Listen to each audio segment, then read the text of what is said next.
going on, guys? Welcome back. So in today's video I'm going to answer all of your questions that you guys left in the last video. Question 1 comes from Tevin Sanders, and he says, what car should I get for 4K? If you have 4K, honestly, Civic or Integra will work fine. If you like front wheel drive, if you like rear wheel drive, good luck getting a 240 or a Miata. Next question comes from Drift Cult. He says, what's a good Honda Acura for a first car?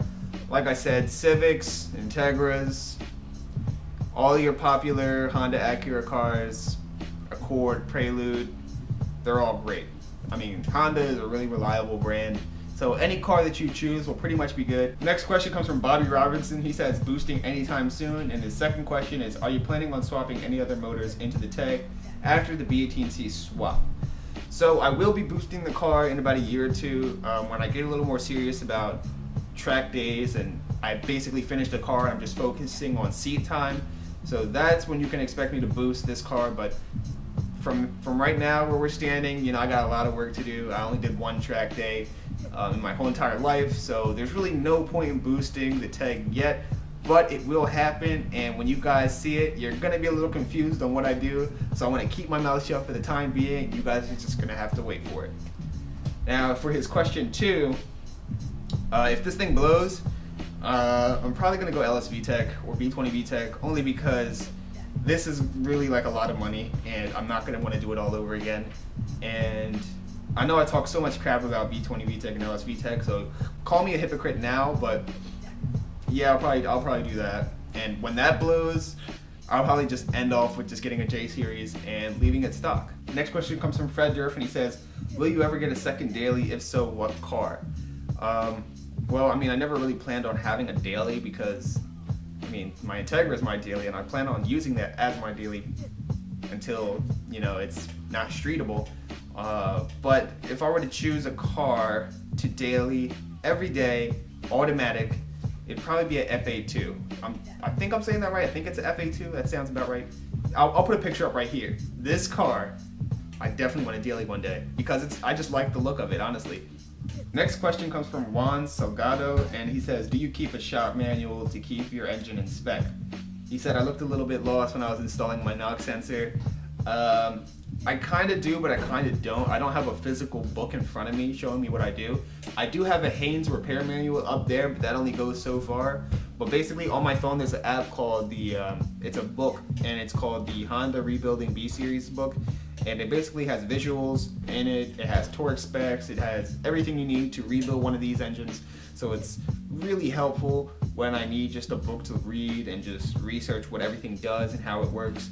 Also, there's a guy on YouTube called T2CG, and he built a B18C4 completely like done on YouTube. Every single episode he does something different, and it was really beneficial to me. And if you guys haven't already seen him, definitely go check him out. Link is in the description below. Scott Loving says, enjoy watching the channel grow and evolve. Just keep grinding and improving with it. Question, what is your hope?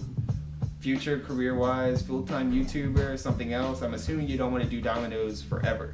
Now, I definitely don't want to do Domino's forever. I actually plan on quitting probably about within a year or 2 times, only because I plan on having something pop up between now and then. I don't plan on quitting anytime soon. It's a really, really great job, especially in my area. I make really good money, and everybody there that works there, I just get along with great, or at least most of them.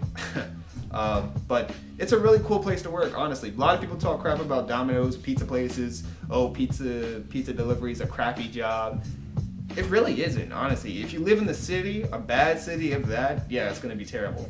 But I live in kind of like a suburban city, so it's not that bad, and you get free pizza occasionally, so what's there not to like? Next question comes from Clint Eastwood. He says, what do you think about a stock boosted Integra in terms of reliability? I mean, I don't really know too much about boost, so I really don't like to talk about boost on this channel. But on stock internals, you should be okay.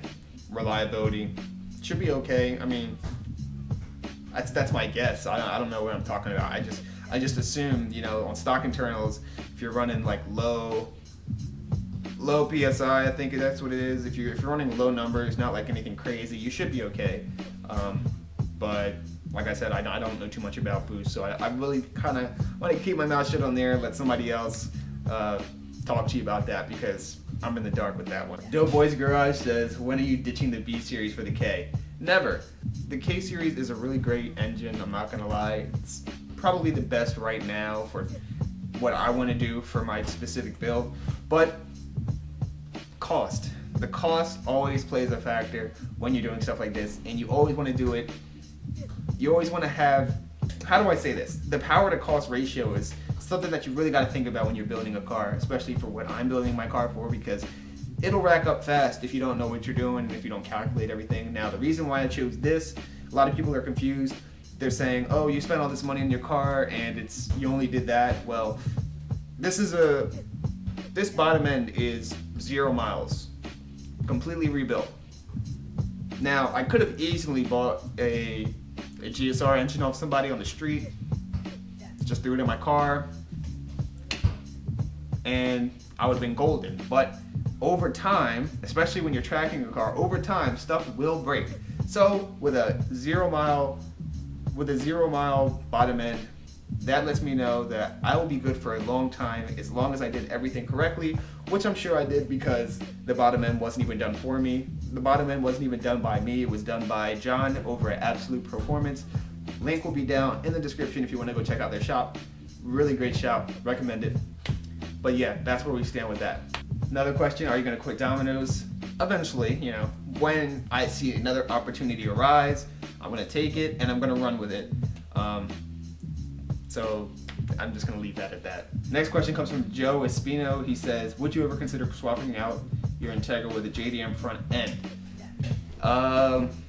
Yeah, but in a couple of years, the Honda Integra Type R is going to be coming to the US, so I plan on saving up for that and just buying one and importing it here. That way I have 2 Integras, 1 Type R and 1 track type Integra. That way my life is complete. Next question comes from Mr. McGill. He says, how do you properly bleed a Honda/Acura Integra coolant system? I'm pretty sure there's like on the bottom of your radiator, there should be some sort of thing, I forget what it's called, but you kind of just like unscrew it and all the coolant just pours out. I've never done it, so I'm not sure if that's the proper way. Somebody will correct me down in the comment section of this video, I'm sure, but that's my guess. There's like a little screw that you like unloosen or bolt, and all the coolant just pops down out of the radiator. Then you just pour new stuff in and you're good to go. That's my guess. Next question comes from T, better known as OG Kenshin on Instagram, and he says, what racing company do you like better, Spoon Sports J's Racing or Mugen, and why? Not Mugen, guys, Mugen. Also, he had another follow-up question to that, and he says, between the options you prefer, would you ever plan on building your car inspired by that racing company? Now, my favorite company out of all of these would be Spoon Sports, and the reason for that is because I love their color scheme, blue and yellow. You can see it way far away, and it's just a great color combination for a car.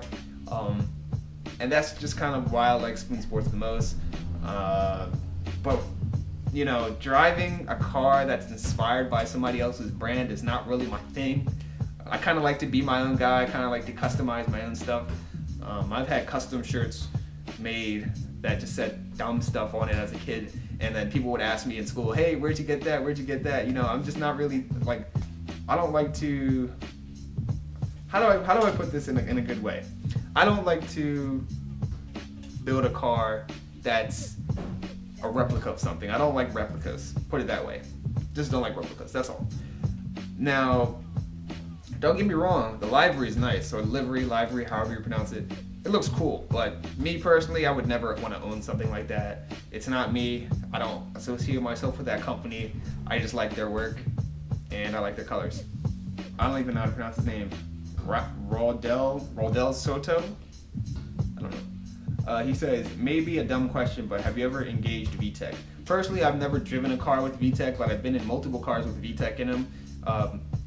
With VTEC engaged, my friend Karna, who owns I forget what year it is, but it's a Prelude, and it was reviewed by, what's his name, Subaru WRX fan. I'll link that in the description below as well. I've driven in that car, and yes, I've experienced VTEC, guys. Also, when I went to Japan, Tatsuro Ichishima, he was driving an S2 S2K at the time, and he like kind of did like a little mini pool, I guess you could say, while I was in the car filming. But it was nothing, you know, crazy because Tokyo is really crowded. But yeah, I've experienced VTech before, guys. Nothing new. Nothing crazy, but I've experienced before. So the next question comes from JDM Just, and he says, what other things do you enjoy outside of cars?